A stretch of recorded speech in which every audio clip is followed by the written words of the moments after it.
Iyo, kumusta?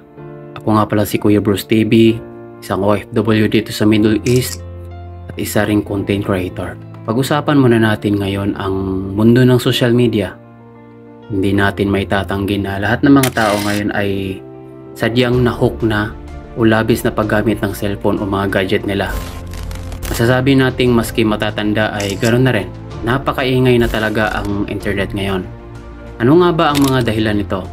Well, lingid sa ating kaalaman, ang internet ngayon ay lubhang mataas na ang impluwensya at ito ay itinuturing na nating mainstream ngayon ng mga tao.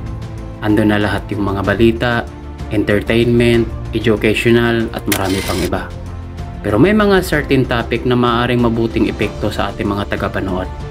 At meron din namang mga topic na nagdudulot ng masasama sa mga viewers, lalo na ang mga kabataan ngayon. Ano nga ba ang role ng isang content creator sa lipunan ngayon?